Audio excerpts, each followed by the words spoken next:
What's going on, everybody? Welcome back to Blitz Fantasy Football. My name is Ryan Linklater, and we are back with the first waiver wire stashes and waiver wire guide of the fantasy football season. Obviously, the Labor Day weekend is over, and that means the NFL season is kicking off this Thursday against the Eagles and the Cowboys. Going to be a great game.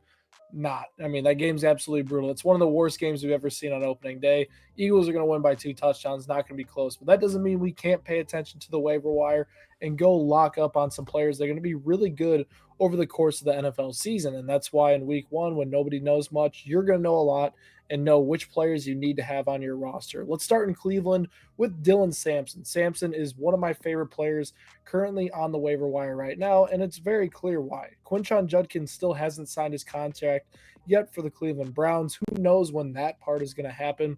Sampson is going to work in a split with Jerome Ford to start the season. But to me, it's very clear what Cleveland wants to do. When they draft two rookies within the first 4 rounds of the draft, that signals to me that this team wants to go in a different direction from Jerome Ford, who's been a veteran and played a lot of snaps for this team over the course of the past few seasons. They want to roll with Judkins and Sampson, and Judkins obviously not signed right now. I think Sampson is going to be in for a big workload. He is a former 2024 SEC Offensive Player of the Year. 929 of his 1491 rushing yards were after contact in college, which is absolutely crazy considering the fact he played in the SEC as well. He's a really good player on early downs, but also does have passing game upside as well. Played a lot in the passing game in the preseason. Joe Flacco at quarterback, we know how much he loves to dump down to the running back position. He has the third easiest schedule among running backs this year. Dylan Sampson is going to be a player that you're going to regret not picking up earlier on the waiver wire, and he's going to absolutely crush for a lot of teams this season. The next guy's in a little bit different spot, but same type of deal. He's a great player that has long-term viability this season, but he's going to start the year on your IR spot, and it's Jalen Coker for the Carolina Panthers. Jalen Coker was a big name riser throughout the past few weeks, but the injury to his quad definitely is going to hurt his stock a little bit. He's only 9% rostered right now because of that, but he's a great player to stash on your bench. Obviously, Carolina went out and traded Adam Thielen to the Minnesota Vikings. He became expendable with how Jalen Coker was performing this preseason. Hunter Renfrow was cut and then re-signed just because of Adam Thielen being traded and then Coker being hurt. So it's basically Jalen Coker's slot position to own. And that slot position was really valuable. He impressed towards the end of last season. He ranked second among rookies in yards per route run against man coverage, only trailing Lad McConkey. In his last 4 games of the season, he had at least 60 receiving yards and an 18.3% target share, which was very nice to see. 4 out of the 6 games he did that. I apologize for that. But he is a player that does have flex appeal on a weekly basis as the primary slot receiver in Carolina. Obviously, Ted McMillan is going to be the guy there, but I think Jalen Coker can be a flashy number 2 in this offense. We know how much Bryce Young loves to throw the slot receivers, aka Adam Thielen, towards the end of last year, becoming a viable option. I think that Jalen Coker is going to be a nice player to seize his opportunity in your lineup down the stretches. So you're going to play, you just stash on IR, and then you go pick him back up later, put him in your lineup. Ollie Gordon is our next player here, and he's been talked about a ton, just probably as much as anybody on this list. Gordon is only 33% rostered, though, right now, and the Dolphins' backfield is one of the most banged-up backfields in the NFL. Jalen Wright is going to miss multiple weeks. Alexander Madison is going to miss the entire season. They're trying to bring back Jeff Wilson. Devon Achane has a calf injury that he's been nursing the entire preseason. And then Ollie Gordon is a player who started as the team's running back 4, has now elevated himself to the RB2 at least position. And he did play 100% of snaps with the first team in the final preseason game, which was nice to see. But he had a really strong preseason. He averaged 4 yards per carry, had over 100 in total yards, which was nice as well. In 2023, though, I mean, the guy was absolutely ballistic at Oklahoma State, and we thought he was going to be an early round pick and one of the more talented running backs in this class. That didn't happen, though. In 2023, he had 1,732 yards with 22 touchdowns and added 39 catches as well.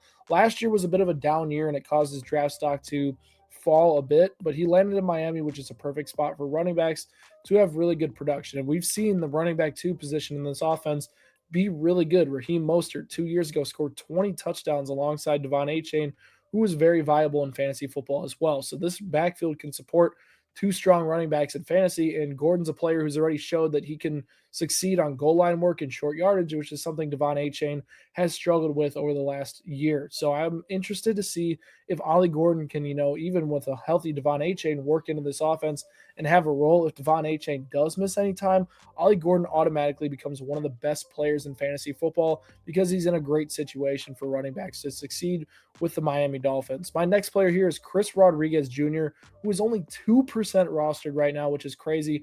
All the hype isn't going in one direction right now with Ja'Cory Krosky-Merritt.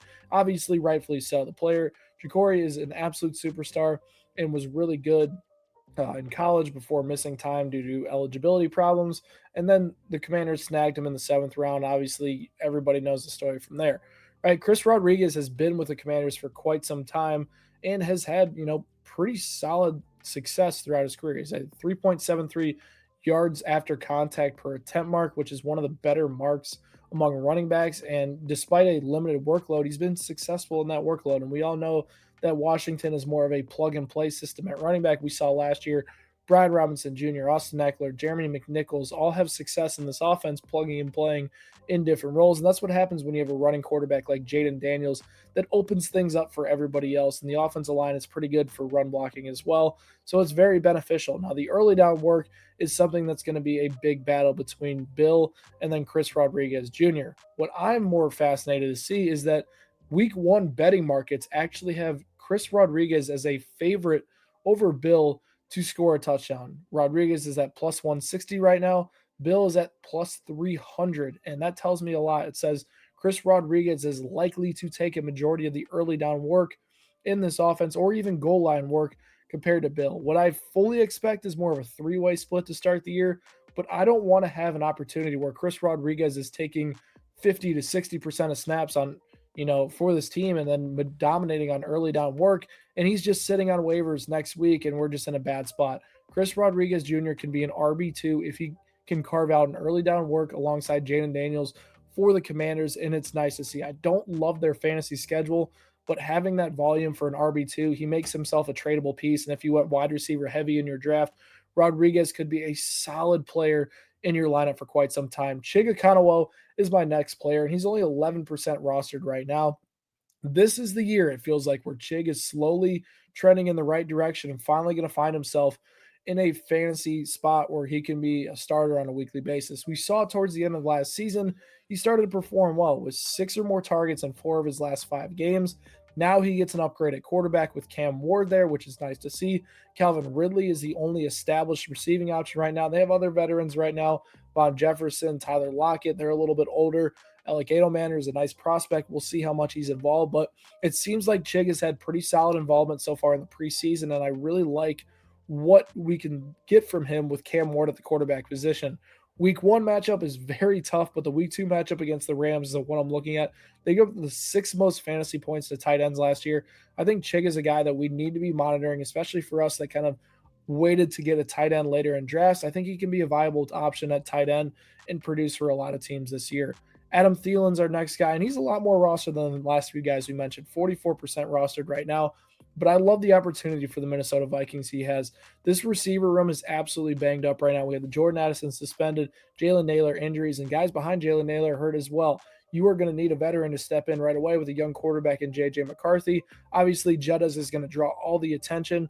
Adam Thielen is going to be viable. Over the final 6 weeks of 2024, he had 37 catches for 449 yards and 4 touchdowns, which was the wide receiver 13 in half PPR. That's pretty good. He gets a significant offensive upgrade being in Minnesota alongside Kevin O'Connell, a probably top 5 offensive line in the NFL. Thielen is going to be a guy you can plug and play in your lineup for the first probably 5-6 weeks of the year. And it's a perfect situation for a Rashee Rice owner, a Jordan Addison owner, to have a player like Adam Thielen who gets the Falcons and the Bengals during the first 3 weeks of the year. And then there you go. Very, very good start for you if you have Thielen paired with like a Rashee Rice and you can plug and play him in your lineup. Our final main target right now is Marvin Mims Jr. I absolutely love the fact that Marvin Mims is not getting targeted much. He's only 38% rostered. He is going to go insane this year, it feels like, just based on the usage alone we've seen from him in the preseason. Over the last few weeks of the 2024 season. The last 7 weeks, he averaged 62 receiving yards per game and he had 6 touchdowns. And despite playing limited snaps, he averaged 0.72 PPR points per play last season. He led all players in design screenplays. Sean Payton finds a way to get Marvin Mims the ball in his hands and make plays. Now he's utilizing him as much as Cortland Sutton in the preseason. That's an exciting thing for an offense that now adds a running game with RJ Harvey and J.K. Dobbins, a strong offensive line. They are going to be able to throw the ball more effectively down the field, and that benefits Marvin Mims more than anybody. I love his potential as a boomer bust type wide receiver too this season. I think Mims is going to be in for a really strong season for the Broncos. Outside of that, we do have some honorable mentions we need to discuss. Bryce Young, Trevor Lawrence, two quarterbacks with friendly matchups in week one that I think both of them can take advantage of and, turn some heads a little bit. Some running backs, Jaden Blue, Tajay Spears, Ray Davis, Will Shipley, Brashard Smith. Tajay Spears, another player like Jalen Coker you could stuff on your IR. Wait to see what happens with him and when he comes back. A few premium handcuffs. Brashard Smith is the interesting one. If he carves out a third down role for the Kansas City Chiefs, he has Jerick McKinnon-like potential within this offense. As far as the receivers go, Christian Kirk, Luther Burden, Romeo Dobbs, Deontay Thornton. Thornton's obviously the most talented one. There's only 3 players in NFL history to be 6'5" and run a 4.3. Deontay Thornton's one of those guys. The other two, DK Metcalf, Calvin Johnson. If he is on the field like we saw him before the Amari Cooper signing, he is going to be a superstar for the Raiders, and he's going to be a deep threat this team needs. Tight ends, Brenton Strange, Mason Taylor, both guys I think I want to see 1 week what they do, but I like what they can do within their systems. All in all, though, drop any sort of comments you have or any questions you have about waivers you're thinking about picking up this week down below. Make sure you hit that subscribe button for more Blitz fantasy football content, and I'll catch you guys next time.